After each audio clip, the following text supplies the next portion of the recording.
Alright, hello. In this video, it'll be quite simple. What we're going to do is just cover how to identify demand zones, supply zones, and also how to draw accuracy zones. These three are pretty fundamental for many strategies, including liquidity, supply, and demand, which is what I trade. And yeah, I'll just go over how to quickly identify them. I will be releasing another video shortly on why price reacts, but that's for another day. And let's get into it.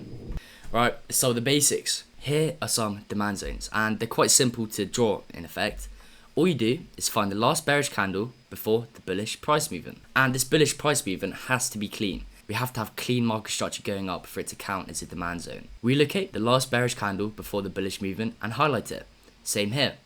This here is the last bearish candle before the big price movement. It doesn't have to be a big price movement, but it just has to be a strong movement that you can see by clean price movement upwards. Here's another one right here. This here is the last bearish candle before a movement upwards. Now, why don't we draw the last two candles? We don't. We use the last one candle. That there is invalid. That is an invalid zone because we're using the last three candles. We use the last bearish candle, not the second nor the third. The last bearish candle before the movement upwards for demand zones. Same here. If you draw it like this, that would be invalid. We are only taking the last candle. Same with this situation. We don't draw like that, or like that, or like that even. Keep it like that. I mean, here's another zone right here. As you can see, the last bearish candle before bullish price movement. Just draw it out like that. So, what makes a demand zone invalid? First of all, having bearish structure in the zone, like this. This here is an invalid demand zone. Why? Because there is not clean movement. Price comes down and retraces, taps into the zone, then continues. That means the zone is invalid. We do not trade that zone. This here, however, is a valid zone. So, when some are invalidated, some are created like that. And you can definitely trade that. That is valid, as it's the last bearish candle before the price movement. Now, after price taps into these zones, for me, these zones are invalid as price has already reached them and the demand has been filled. So, for demand zones, it's quite simple. It's the last bearish or red candle before the price movement upwards. And we are looking for clean price movement.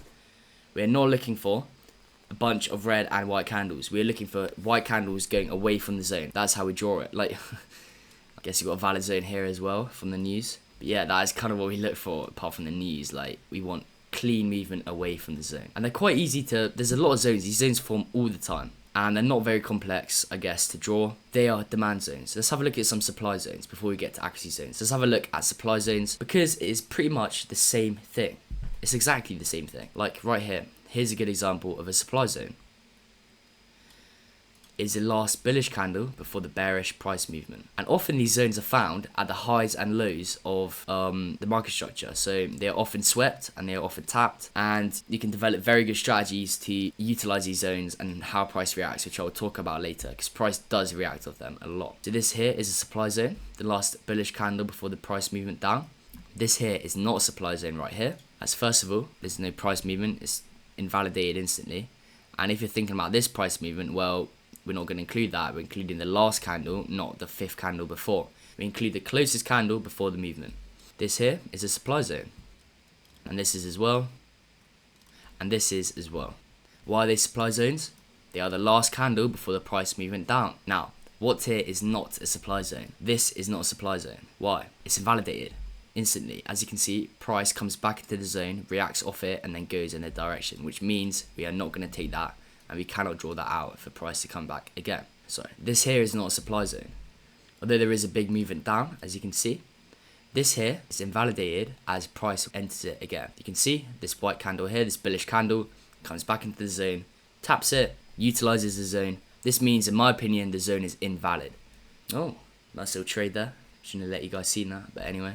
This zone here is unfortunately invalid. It's not clean movement. It just gets filled by this consolidation before the actual movement further down, which we can use as a proper supply zone here. This here is not good. We want to see clean movement, not just consolidation around the zone. There's consolidation, it's not going to be a strong zone. This here is a good zone as price moves quickly away.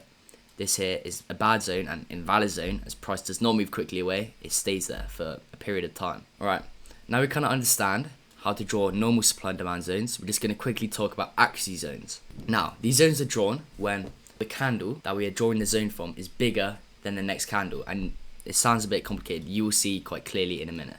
Alright, here we go. Let's have a look. We have a lot of demand zones here. However, as you can see, these candles are actually larger than the candles preceding them.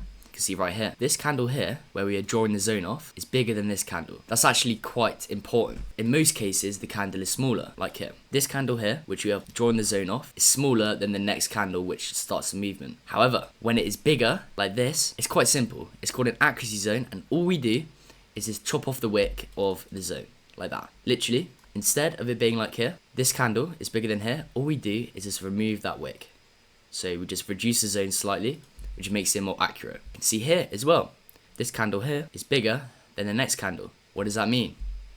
It means we can draw an accuracy zone, and all we do is just slightly draw the zone a bit smaller so this wick is cut off. What we don't do is make the zone smaller so it's equal to this candle or this candle's wick. We don't worry at all about this candle here.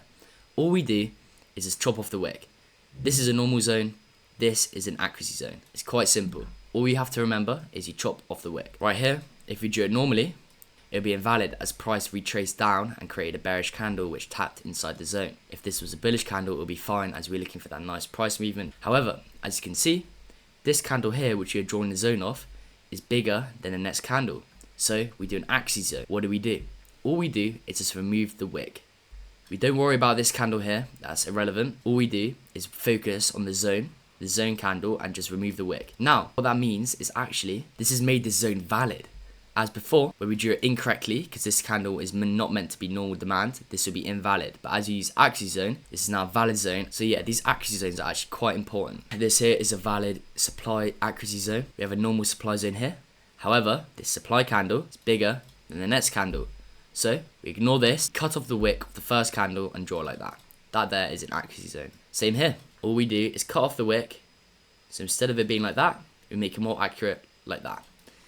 And that's how you draw accuracy zones for supply and demand zones. And it just gets in your mind as kind of muscle memory. You just start drawing out these zones, you can see them. Yeah, I mean, you just draw them and draw them. Like here's a very good accuracy zone where you cut off the whole of that wick and make it much more accurate. Just see these zones and draw them out like clockwork once you just start understanding it. And yeah, that's pretty much how I draw the zones. All it is the last candle before the big movement, like that.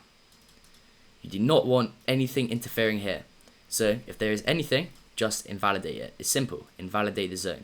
You don't have to hold on to these zones. There's always zones being formed. I mean, let's look at the current price right now. This is a live market right now, and there are already zones. Here's a zone here. This is a demand zone. Price did strongly react off it there. This is a supply zone right here, and here's another demand zone that has been formed. Down here, this is an accuracy zone. We cut off that wick as it is bigger than the next candle. And here, this is an invalid supply zone as there's a small price movement and it gets tapped there, which is invalid.